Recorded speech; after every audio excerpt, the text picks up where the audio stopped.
Welcome to The Inspired Creative, the podcast for people who need a little help getting inspired or staying motivated to explore their creative side.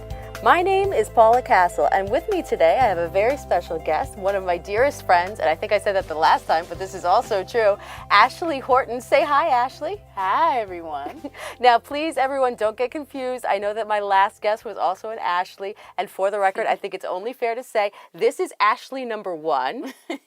And the other Ashley Fanor, is Ashley number 2, not in my love for them, but just in the order that we became friends. We're all friends. We all know each other. They're very aware of who is Ashley number 1 and Ashley number 2. And if you ask them, at least one of them will claim that they are sisters.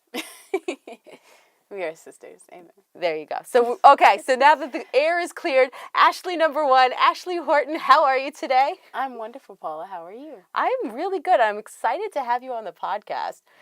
When we first came up with the idea, when I was first talking with people about it, I thought of people who I knew who I thought, would have struggled with creativity and maybe would want to talk about that struggle. And then I was thinking on the other side of things, people who I know who are just naturally creative people. And you were right at the top of that list. Where did you go to school, Ashley? I went to school at the Fashion Institute of Technology in New York City. And you're pursuing a master's degree right now, right? Yeah. So I studied at FIT. I studied fashion business management, but now my master's degree is going to be in visual communication design. So I'm very excited. If you had anything that you could do, if you had an open door in front of you and you could have any career in the world, what would you want to do? So long-term goals is to own a business where that's literally based on creativity and everyone being their own artist and creating something for themselves through fashion. Which is awesome. And I think that's amazing that it ties so clearly into the topic for the day, which, by the way, is the human need to create. I can't wait to dive into everything with you, but I like to start every episode with a quote. So today's quote is by Neil Gaiman, and he says, "The world always seems brighter when you've just made something that wasn't there before." And that is one of my favorite quotes that I've ever found about creativity, because I think it expresses so clearly that warm feeling that you get inside when you start to create. And I think that is such a part of why people have the need to create, the desire to create. So I'm going to put it out there for you, a creative person, is that fair? That's fair. Now, you were just telling me before we started recording, and I guess I should have just started recording when you were first telling me, that you have a perspective on creativity. What is that perspective on creativity? So I personally believe that everyone is an artist in their own right because, we all put on clothes every day. Maybe some people put on makeup, or you choose a shirt, or you choose the design of your house, whatever it is, everyone has their own creative process. Some people don't think of themselves as creative, but you had to put that outfit on. You put it together. You chose those colors. You chose that couch or whatever it is. Maybe someone else doesn't appreciate that art the same way you do, but, that's your own creativity. And I love that perspective because I think a lot of times people don't necessarily equate the daily choices that they make with their artistic and creative nature. But when we really think about it, we make choices every day that are based on aesthetics. Yeah. Right. We choose, like you said, the outfit that we wear, or the way we do our hair, or the makeup that we put on if we're the type of people who put on makeup, or the fact that we don't bother with that. And so many of these choices we don't necessarily think of as creative outlets, but they kind of are. So I really want to talk to you about what it feels like and what it means to be a creative person, because my last guest was Ashley, who very specifically identifies herself as a non-creative person. And to her, from what she was telling me, the idea of having to go out and do something new and try something that is creative was challenging for her. So as someone coming from the other side of things, how do you feel when you come up with a new idea or you're asked to go in a new direction and do something that maybe you've never done before? You know what? When it comes to being creative, I always get excited. Like I like to go on Pinterest. I like to look up ideas, to further this idea that I have in my head, but I'm like, that's my happy place, is when I can make something, you know. So I was a business major at first, and even though it was in fashion, there was a lot of numbers, there was a lot of technical things. So any project where I got to draw or paint or make something, you know, that's my happy place. Now, trying something new that I've never done before can be scary, I will admit. Yeah. Depending on what it is. You know, as far as physically making something, I get excited. Now, I can get a little more timid when it comes to certain other things, but, right. you know, I always like to try things new, especially when it comes to food or art or something of that nature. So you would consider yourself a tactile kind of artist. You like to make things. I do physically like to make things with my hands. I like painting and being covered in paint. I like cutting up a shirt or something visual. But what would you say to somebody who maybe doesn't feel like they have enough experience or talent to try going out and making something new? I don't think you need experience or talent, because everything's a learning curve, you know. I didn't wake up one day and know how to paint. Not that I'm a Van Gogh over here, but, you know, it's not an instant process. You know, I personally kind of learn as I go. When I paint something, I have an idea in my head. And does it always come out perfect? No, but what I love about paint is that when it's coming out wrong, you let it dry and you go over that. So I don't think it's like, if you want to do something, if that desire is there, then you can do it. You know, if you put your mind to do it, then everything is possible for you. Yeah, and I think what's amazing about artistic expression and creation in general is, like you said, even if it's a disaster, you know, even if it's a complete failure the first time, there's nothing stopping you from going back and trying again. Right. And making it over until you get it right and learning as you go. And I know for me, because I am definitely the opposite end of the spectrum, like I have such a hard time sometimes coming up with ideas, like what should I make? But when I feel the need to create, a lot of times the thing that motivates me and, you know, gives me passion and drive is the opportunity to learn something new. So I'll pick a project that I have no idea how to do and go through the process of figuring out and learning and doing some research and taking the steps to figure out how it all comes together and then actually trying to physically apply that. I find that fascinating, which is, I think, is why we work so well together, because you are definitely a jump from idea to idea person. Definitely. And I am definitely here's an idea, let's work out every possible scenario and every possible outcome and every possible way to do this correctly before we even start. It's one of those opposites coming together and creating a synergy things that I think works so well. I'm definitely flighty when it comes to my ideas. I don't think flighty is a bad thing, though. When you're being creative, I think that's really nice. I think it's a freedom that some people are afraid of, because that's a negative title in a lot of ways, right? True. Yeah, it's not always bad, because the more ideas, then you can settle on something. Yeah. I just have a hard time with the settling. So I like having you around to ground me in all of my thoughts. We work well together. What is it about creating that makes you happy? Why do you keep coming back to it? I mean, I don't know the answer other than, like, I know that since I was a child, art was always my favorite class, my favorite thing to do. And it's funny because, like, a couple years ago, you know, it was probably another beginning of the year, and I was cleaning out my closet, and I found all these old sketchbooks because I had a million of them.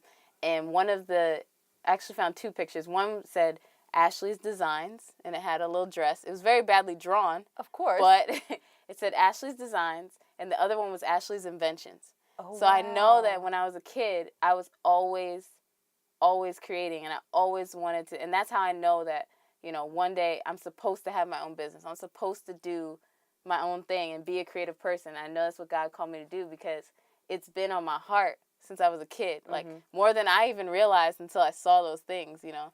Like, I've always thinking of, like, you know, it'd be really cool to invent this thing, or it'd be really useful to have this, or drawing dresses or shirts or whatever, even if they started off really bad, you know, in my head, it was fun. It was what made me happy. So what about it makes me happy? I don't know. It's maybe, like the quote says, you know, the idea of making something that wasn't there before. Yeah. Of having something that not everyone else has, that isn't mass produced, especially because I like to combine art and fashion. So I like to paint on my clothes or cut them up or whatever.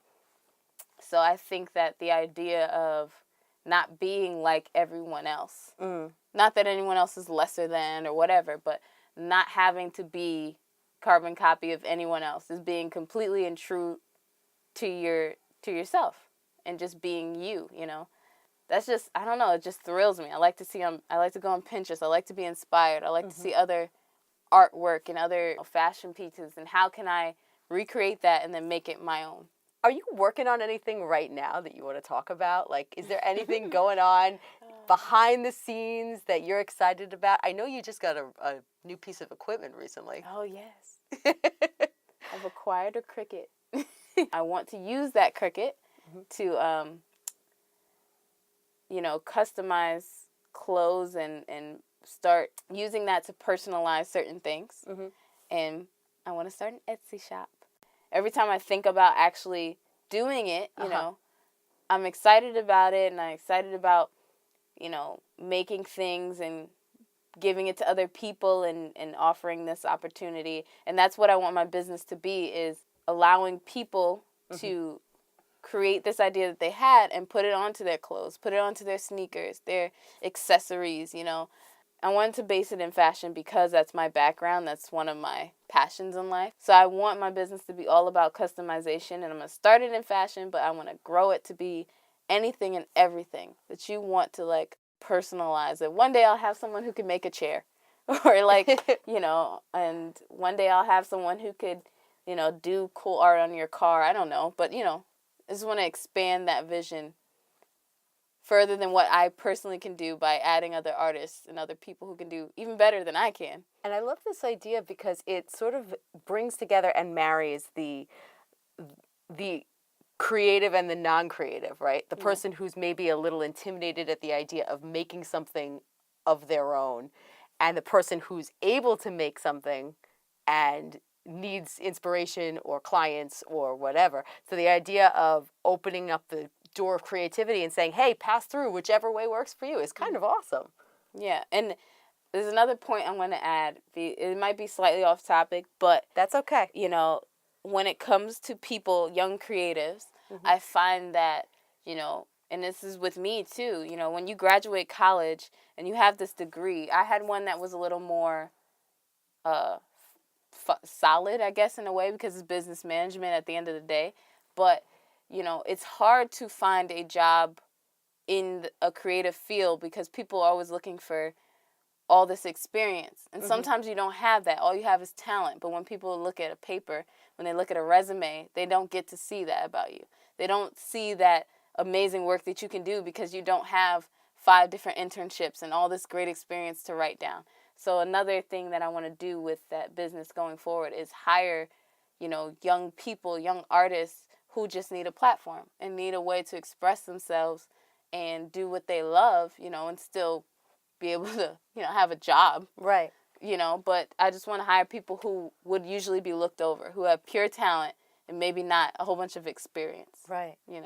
So that's something that's close to my heart. I don't want to say that you are a creative person and therefore there are other people who aren't, right? But you're obviously very comfortable in your creative life and pursuing creative goals. How much of that do you think is just the personality that you were born with? And how much of it do you think is because of the atmosphere that you grew up in? Because I know your mom very well. And one day I might even manage to get her on this podcast. That is one of my goals. That's a great idea. But she is one of the, first of all, sweetest people I know. But one of the most crafty, surprisingly gifted, quietly talented people who she does. And she doesn't even know it. Does she not know it? I don't, you know what, part of being a creative person is you're always your hardest critic. That's true. So she just always thinks that there's so much more improvement to do before she can make something of what she does. Aww. But, funny story, any creative project I had when I was a kid, it was not me. I like to draw and I like to do things, and I could probably make a great project. But when I tell you that my mom pretty much did all of my homework assignments, All of my book reports that involve making like a physical something, that was my mom.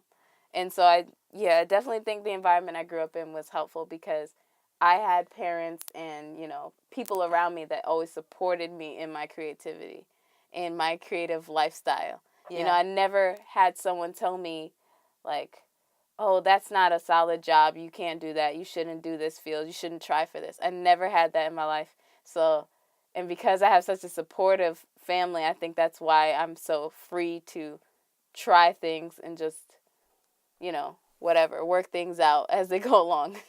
So I'm grateful for that. And that's really funny because I had the exact opposite experience. Not that I didn't have a supportive environment. My parents, never told me no, basically. I mean, they told me no, but when they never told me I couldn't do anything. They always said, oh, Paula, you can do whatever you want. You can do whatever you want, until I decided to go to college. And I was very seriously considering going to college for theater. And my father sat me down and basically said, I'm not paying for 4 years of, if you want to be, he never told me I couldn't do theater, Right. but he said, if you want to do that, I'm not spending all of this money and paying for all of this schooling. You can find another way to do it. If you're going to go to school, it's going to be for something that you can get a job at the end.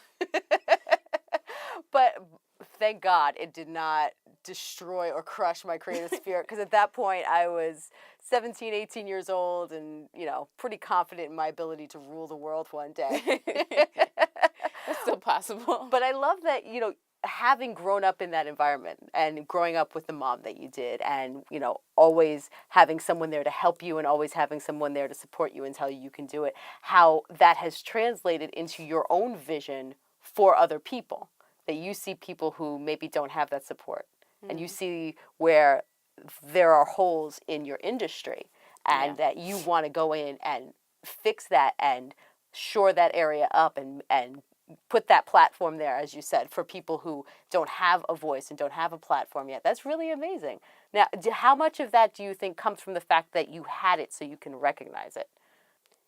I think it definitely came from personal experience. Uh-huh. Because I know that there's and I've seen it, in people that I went to school with. Because FIT is not just a fashion school, which shocks some people, but there's other artists, there's photography, there's graphic design, there's fine arts, there's people who do a lot of other creative fields where, it's not easy to just get some job that pays you, $80,000 a year, whatever you're looking for, or just anything at all, really. But, so I definitely think that stems from the fact of I've always had in my heart to want to help people because, people, one, have helped me. And, that's just the heart that, when you believe in God, Yeah, it's the heart that you develop. I don't want to make it sound like I'm a great person, but it's the heart that you develop to want to help people in some way. And because I love creativity so much and I love art so much, and it does have so much healing power to it, I think that I just want to share that. I want people to be creative. And I think one of the saddest things is people who don't know what their passion is in life. Yeah.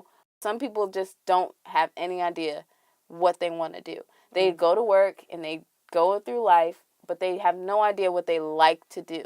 Right. And I think that is the saddest thing. So I want people to express themselves and go out and find that thing that they're passionate about. Because I have mine. I know what I love to do.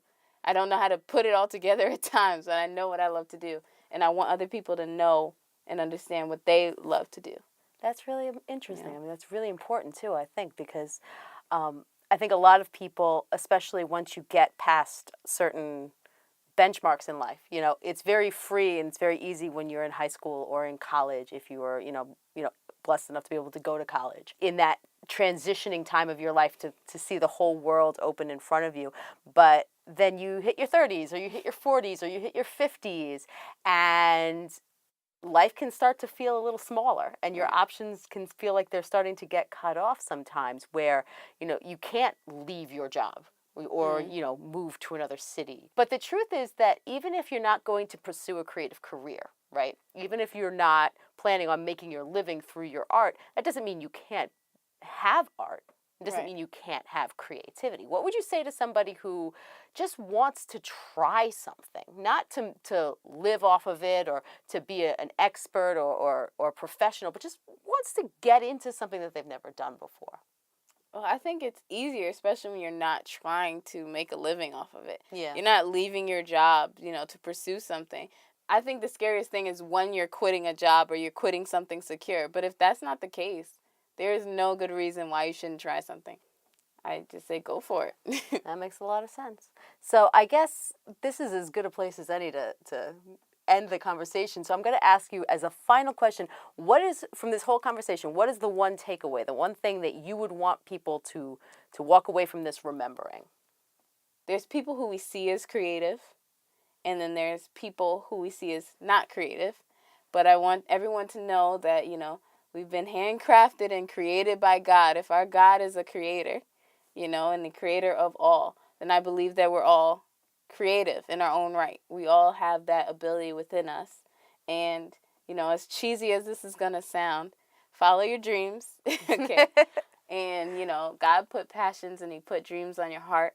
And I don't feel like anybody should be held back due to circumstances or whatever it is. But don't doubt yourself. Don't hold yourself back, because if it's for you, and it's not going anywhere. So follow your dreams, follow your passions, find your passions, and, keep it creative. That's amazing. And I agree. I think my biggest takeaway from this particular conversation is that it's super important to remember that creativity is for everybody. Yeah. And whether you are a creative person opening the door for somebody else to express their creativity, or whether you're someone who's a little afraid to walk through that door, having that open conversation and that willingness to share is a really powerful thing, because it enables us to, it draws us closer to each other, and I think it draws us closer to God, because he is the ultimate creator. Right. We are made in his image. Which I think is one of the reasons why we all find so much satisfaction and so much passion when we're making something new. But being creative doesn't have to be a scary thing.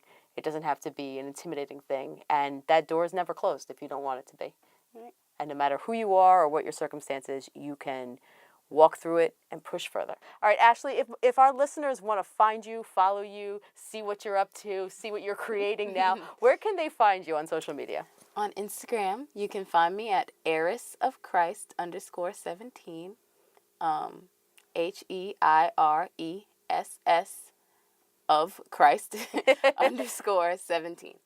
That's awesome. And if you guys want to hear me or see me or talk to me or reach out to me, I am on Instagram and on Facebook at The Inspired Creative Pod. And if you want to email me, I'd love to hear back from you. I would love to get people's comments, people's thoughts. Tell us what you're creating. Tell us what you want to do new this year. Tell us what you're worried about or what scares you. Ask me a question, whatever you'd like. But email me at theinspiredcreativepod@gmail.com. That's THE, Inspired Creative Pod, all one word, @gmail.com. And please, if you're listening to this, do me a big, big favor. Whatever you're on, whether you're on iTunes or Stitcher or Spotify, wherever you're listening to us, if you could just take a minute and at the end of this podcast, just leave us a quick rating and review. That would help so much with spreading the word. We're a brand new podcast. We're just starting to find our audience. And please share this with somebody else. Share it with a friend or a coworker or a family member, somebody who you think could use the pick-me-up, use the encouragement. We want to reach as many people as possible.